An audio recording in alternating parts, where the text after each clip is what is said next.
Januari 2020, setidaknya 60 orang meninggal dunia dan ratusan ribu kakak mengungsi akibat musibah banjir dan longsor yang melanda DKI Jakarta, Banten, dan Jawa Barat sejak awal tahun 2020. Di DKI, banjir juga berdampak pada terganggunya operasional sejumlah transportasi umum hingga pemadaman listrik di 724 wilayah. Selain korban jiwa, musibah awal tahun ini juga mengakibatkan kerugian material yang tidak sedikit.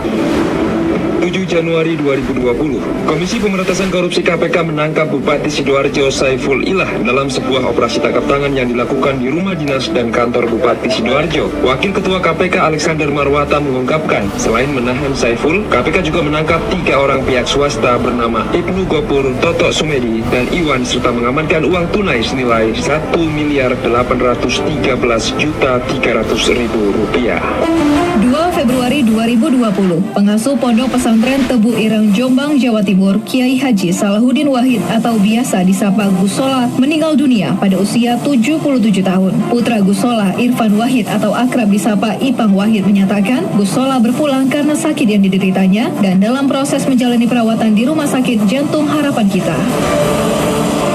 Februari 2020, seorang warga negara Indonesia WNI di Singapura dinyatakan positif terpapar virus corona. WNI yang bekerja sebagai asisten rumah tangga tersebut tercatat sebagai kasus ke-21 dan diduga tertular COVID-19 dari majikannya atau pasien ke-19.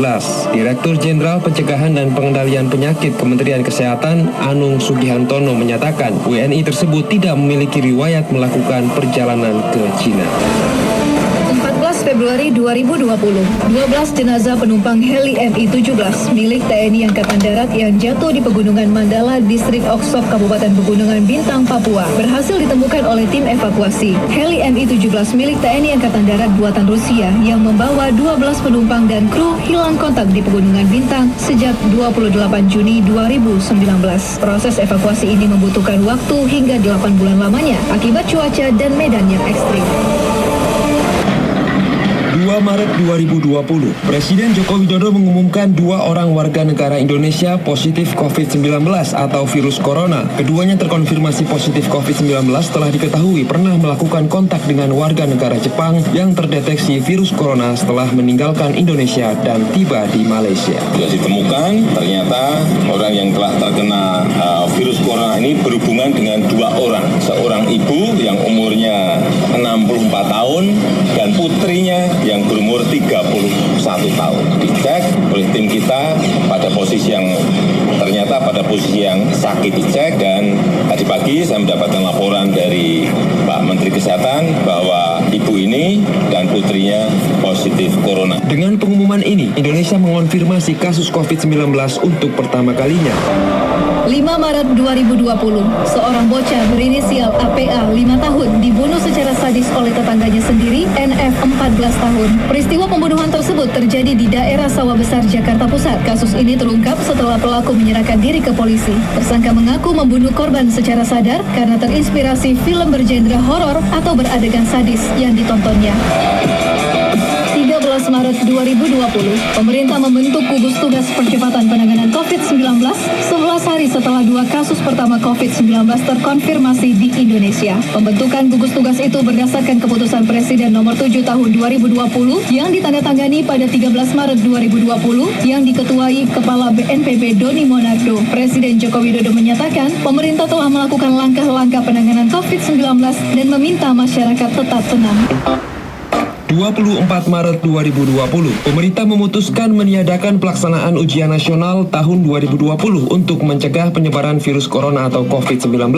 Keputusan itu disampaikan Presiden Joko Widodo dalam rapat terbatas terkait pembahasan UN. Presiden menyatakan peniadaan UN menjadi penerapan kebijakan social distancing, pembatasan sosial untuk memotong rantai penyebaran virus corona SARS-2 atau COVID-19.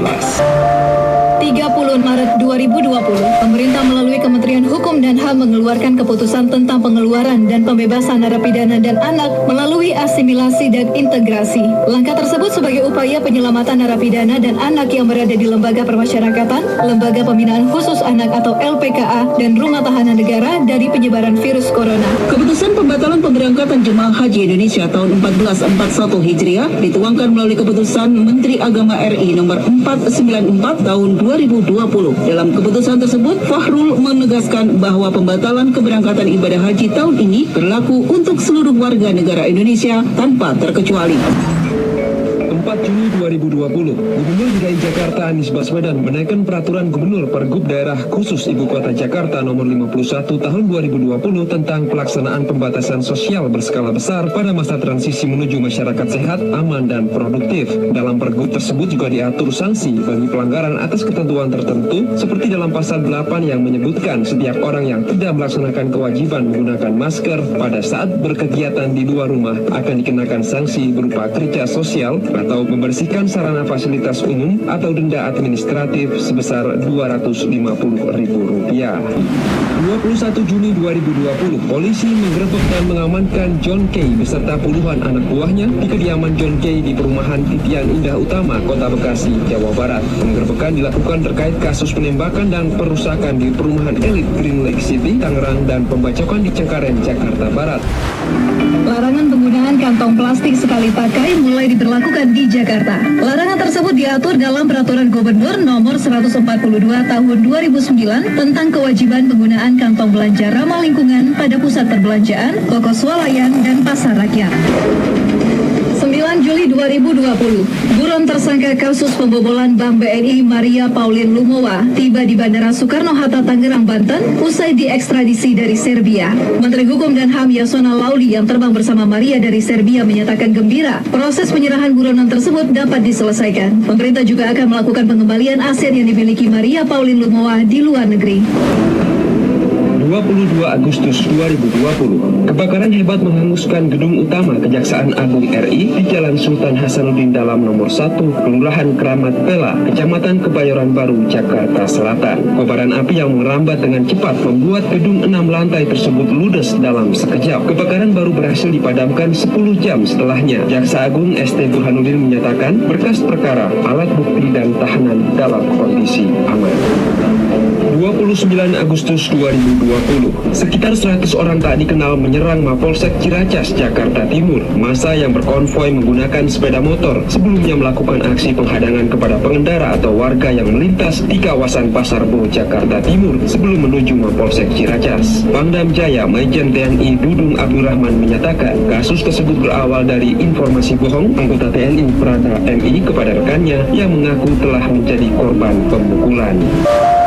16 September 2020, penemuan sesosok mayat dengan kondisi termutilasi di dalam sebuah koper di lantai 16 Tower Iboni, apartemen Kalibata City, Jakarta Selatan, membuat gempar. Berdasarkan penyelidikan dan otopsi kepolisian, mayat berinisial RHW ternyata adalah korban pembunuhan yang dilaporkan hilang oleh keluarganya sejak 9 September 2020. Kapolda Metro Jaya Irjen Pol Nana Sujana menuturkan, pembunuhan dan mutilasi RHW dilakukan oleh sepasang kekasih Daf dan Las dengan motif ingin menguasai harta korban.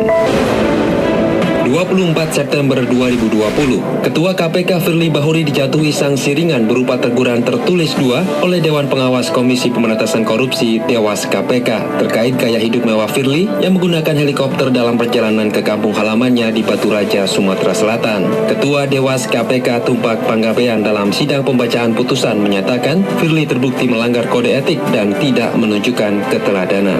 Dari 9 fraksi DPR RI, 7 fraksi setuju rancangan Undang-Undang Cipta Kerja disahkan menjadi undang-undang. Sementara fraksi Partai Demokrat dan Partai Keadilan Sejahtera PKS menyatakan menolak rancangan Undang-Undang Cipta Kerja disahkan. Dalam perjalanan pembahasannya, Undang-Undang Cipta Kerja menuai banyak polemik, khususnya menyangkut pasal-pasal yang dianggap kontroversial, diantaranya mengenai penghapusan upah minimum, pengurangan pesangon, kontrak kerja tanpa batas waktu, dan penghilangan hak upah cuti. Partai yang menolak pengesahan rancangan Undang-Undang Cipta Kerja, Partai Demokrat berpandangan pengesahan rancangan Undang-Undang Cipta Kerja cacat formil dan menciderai hak-hak pekerja. Sementara PKS berpandangan substansi rancangan undang-undang ini bertentangan dengan politik hukum dan kebangsaan. Pengesahan rancangan Undang-Undang Cipta Kerja juga berbuntut pada lahirnya aksi unjuk rasa besar-besaran dan bergelombang di berbagai wilayah di tanah air.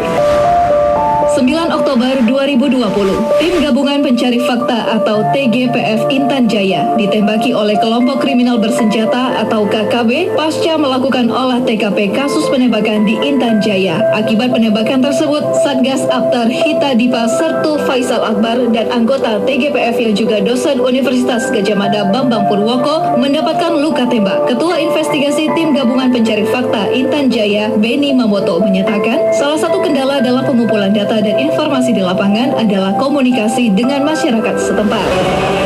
31 Oktober 2020, Presiden Joko Widodo mengecam keras tindak kekerasan yang terjadi di kota Paris dan Nice yang mengakibatkan timbulnya korban jiwa. Presiden juga mengecam pernyataan Presiden Prancis Emmanuel Macron yang telah melukai perasaan umat Islam di seluruh dunia. Kepala negara menegaskan bahwa kebebasan berekspresi yang dapat mencederai kehormatan, kesucian, serta kesakralan nilai-nilai dan simbol agama sama sekali tidak dapat dibenarkan dan harus segera dihentikan. 25 November 2020, Komisi Pemberantasan Korupsi KPK mengamankan atau melakukan operasi tangkap tangan OTT terhadap Menteri Kelautan dan Perikanan KKP Edi Prabowo. Edi ditangkap di Bandara Soekarno-Hatta setibanya dari kunjungan kerja ke Amerika Serikat. Total, KPK mengamankan 17 orang di 5 lokasi berbeda di Jabodetabek dan menetapkan 7 orang sebagai tersangka dalam dugaan tindak pidana korupsi perizinan tambak, usaha dan pengelolaan perikanan atau komoditas perairan sejenis lainnya tahun 2020. Wakil Ketua KPK Nawawi Pomolango menyatakan Edi Prabowo diduga menerima suap 3,4 miliar rupiah dan 100.000 dolar Amerika Serikat. 27 November 2020, peristiwa pembantaian 4 orang anggota keluarga terjadi di Desa Lembatongoa, Kecamatan Palolo, Kabupaten Sigi, Sulawesi Tengah. Keempatnya meninggal dunia dengan kondisi mengenaskan setelah diserang oleh kelompok teroris Mujahidin Indonesia Timur atau MIT pimpinan Ali Kalora. Sebelumnya sempat meluas kabar di media sosial yang menyebutkan bahwa peristiwa tak berperi kemanusiaan tersebut juga dibarengi dengan pembakaran rumah ibadah. Namun kabar tersebut dibantah oleh Kapolda Sulawesi Tengah Irjen Pol Abdul Rahman Baso. Dari 6 rumah ini saya ingin meluruskan, saya ingin meluruskan bahwa di situ tidak ada gereja sebagaimana yang beredar beberapa hari ini itu, jadi tidak ada. Pada kesempatan ini saya meluruskan tidak ada gereja. Saat mengawal Imam Besar FPI Rizik Syihab di Tol Cikampek kilometer 50. Keenam laskar tersebut adalah Ahmad Sofyan alias Ambon, Faiz Ahmad Syukur, Andi Oktiawan, Muhammad Reza, Lutfi Hakim, dan Muhammad Gaddafi. Kapolda Metro Jaya Irjen Pol Fadil Imran mengklaim tindakan tegas terukur itu terpaksa dilakukan petugas karena petugas merasa diancam oleh para korban. Kendaraan petugas dipepet, lalu kemudian diserang dengan menggunakan senjata api dan senjata tajam sebagaimana yang rekan-rekan lihat di depan ini. Anggota yang terancam keselamatan jiwanya karena diserang kemudian melakukan tindakan tegas terukur sehingga terhadap kelompok yang diduga pengikut MRS yang berjumlah 10 orang meninggal dunia, sebanyak 6 orang. Namun, penjelasan Kapolda Metro Jaya dibantah oleh FPI. Sekretaris Umum FPI Munarman menyatakan tidak benar 6 anggota Laskar FPI yang tewas membawa senjata api. Kasus ini kemudian diambil alih oleh Mabes Polri. Sementara Komnas HAM melakukan penyelidikan terkait dugaan pelanggaran